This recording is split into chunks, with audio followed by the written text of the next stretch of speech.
Hello, welcome everyone. This is our first workshop as part of the 4th International Conference on Art, Design and Social Sciences. As you already know, it takes part at Lincoln College, so we're here at our studio today and we're going to talk about music, identity and society. We're going to talk about an interdisciplinary dialogue, and we're going to mainly focus into the collaborative work between Hans Eisler and Brecht. Hans Eisler is a very important German composer that composed music, both classical music, and he did a lot of songwriting. And he was a close friend with Brecht, who was a very important poet of the time and also playwright in many cases. So what is the time? So we talk about the rise of the Nazis and all the politics and poetics of the time, and how all these politics affected the identity of the writer and the composer and how they worked collaboratively. And then we talk about the fall of the Nazis and how all these politics affected the work of these two very important figures. As you already know, I'm Yannis Panagiotou. I'm an artist and composer. I'm a lecturer and the head of the music program here at Lincoln College. I also teach music composition for screen at the University of Edinburgh, and I'm also a postdoc research fellow at the University of the Aegean in Greece. So today we're going to talk about these two important figures. We're going to draw a lot of inspiration from them, and then we're going to see what kind of techniques and practices they used in order to improve and involve their songwriting. And then you're going to create your own songs that are going to be inspired by our current politics. And you're going to rehearse here at the studio, so I'm going to take videos of you while you rehearse, and also you're going to get the main studio where you're going to record the songs, and then we're going to discuss them further. So let's start talking about these two figures, and then we're going to have our hands-on workshop. So let's go. So who was Hans Eisler? Hans Eisler was a composer born in Austria in 1898.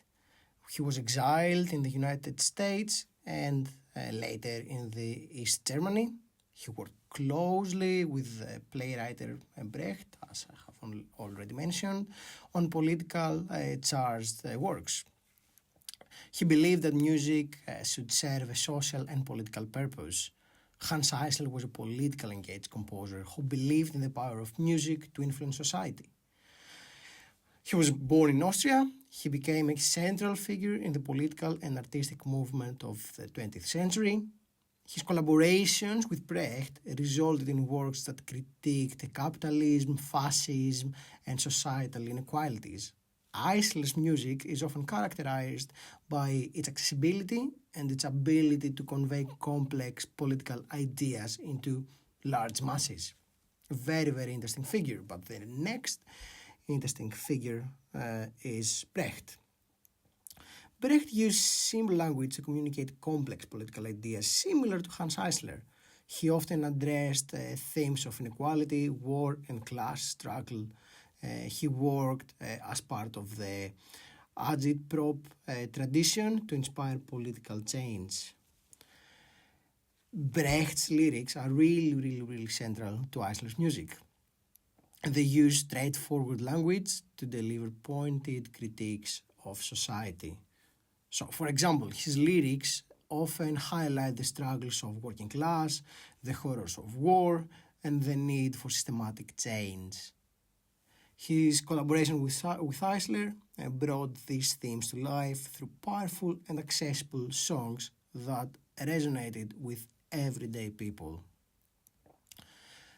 Let's check an example of the collaboration of these two important figures. We're going to talk about the Solidarity song, a beautiful song written by Eisler and Brecht in the 1930s during the rise of fascism. The song encourages collective action and solidarity among the working class. It uses simple melody and lyrics designed to be sung by large groups. So that might be something quite useful to think about when you compose your own songs and the rest of the workshop. And the Solidarity song is one of the most famous examples of Eisler and Brecht work. Written in the 30s, as a response to the rise of fascism, it calls for unity and collective action. The song's accessibility made it easy for workers and activists to sing, spreading its message far and wide, something that the fascists really hated, obviously. This is a prime example of how music can be used as a tool for social mobilization. You have to remember that music takes part in the society, is being created in the society, so music is a political tool. Eisler believed music should educate and inspire action. It should be accessible. It needs to have simple melodies and clear lyrics for the mass appeal. Has impact, which means that songs used to protest, rallies, and education. So although Eisler could compose really complex classical music, at the end of the day he was a student of Schoenberg, so he was a very good classical composer. He really wanted to write songs for these reasons, so his music can be accessible to the big masses. Eisler believed that music has not merely for the entertainment, but could educate and inspire social change. By crafting simple yet powerful songs, he ensured that his music should be easily adopted by political movements. This approach made his work a staple of protests and rallies, demonstrating a transformative power of music in the society. Now let's talk about the identity of the music of Hans Eisler.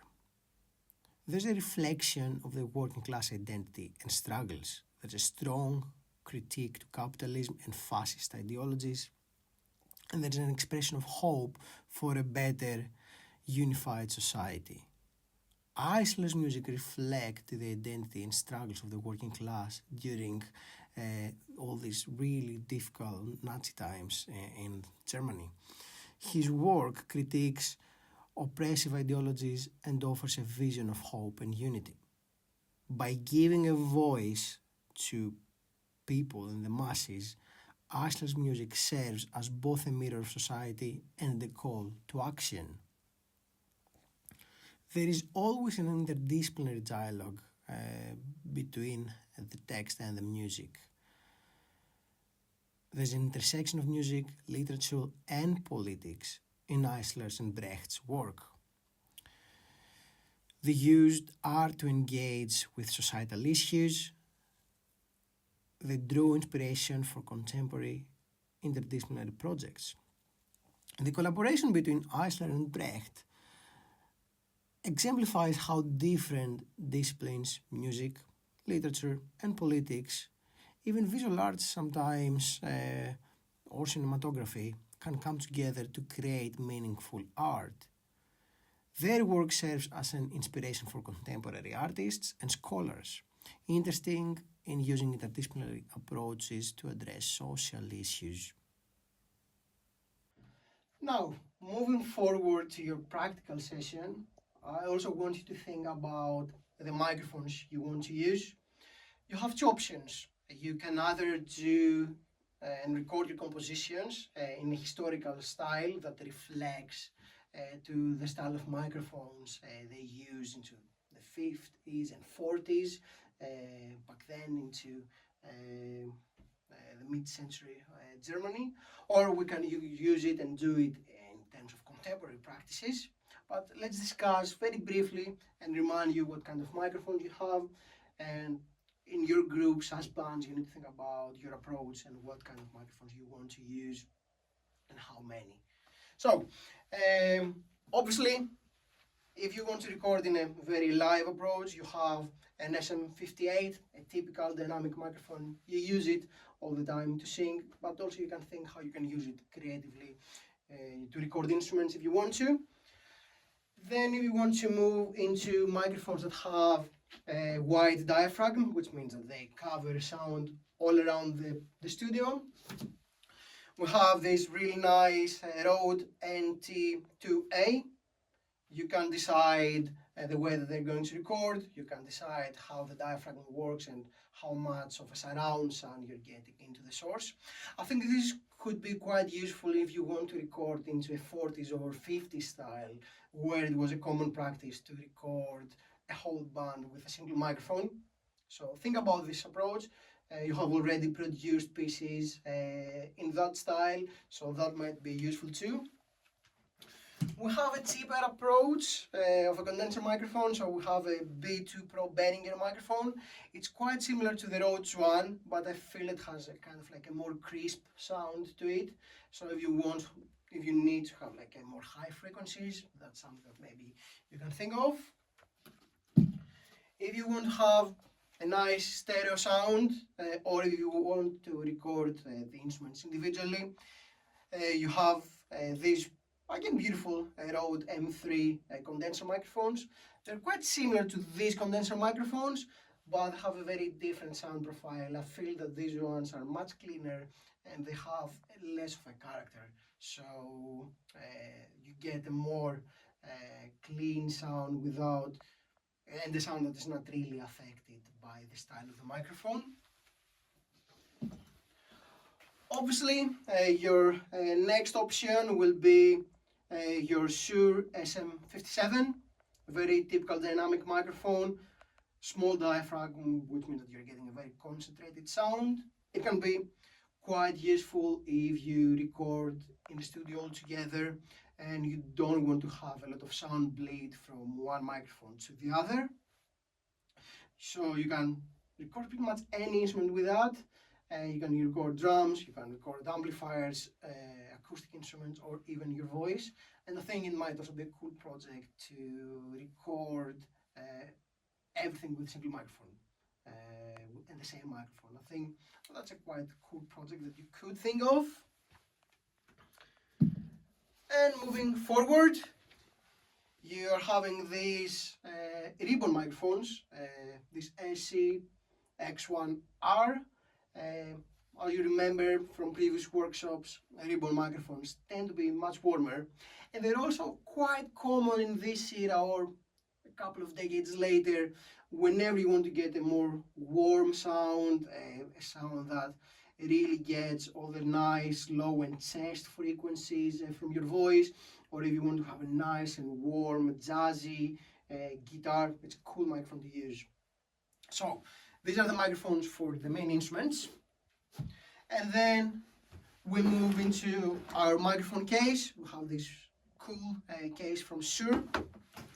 It's pretty much a very simple case with 4 microphones.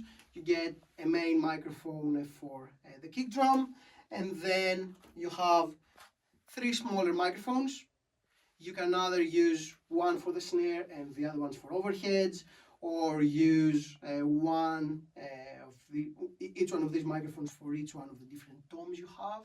So it's up to you, and you can even experiment and think how you can use these microphones to record instruments and see what's the difference between using these microphones and microphones from that case. So now you know the equipment that's available to you. So let's move into the songwriting part, and then we can start recording your projects. So off you go. Good luck.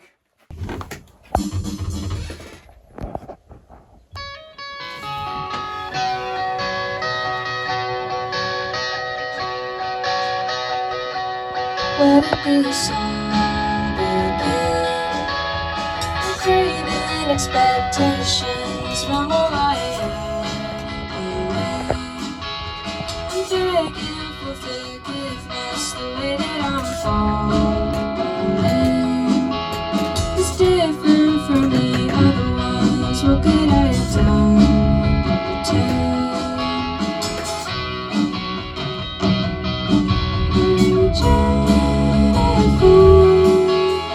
You got a price to pay. I think you're getting in my way of things to see within. This is increasing, invested, and I see you kissing the Jennifer.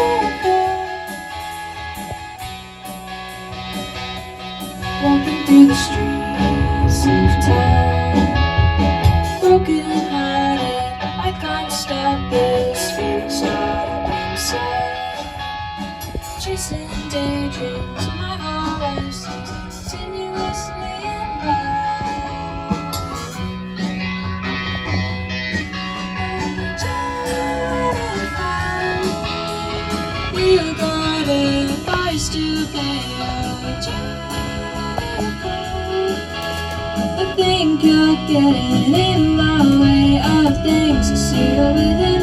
This is increasing, but still I want to see you kissing my gentle.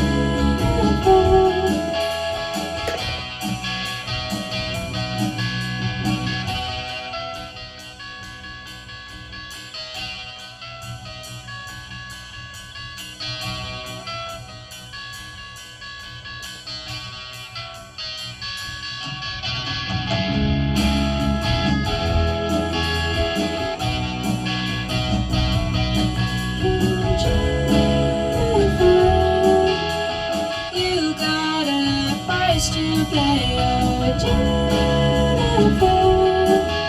I think you're getting in my way of things. I see you within. This is increasing, but still I want to see you kissing my Jennifer.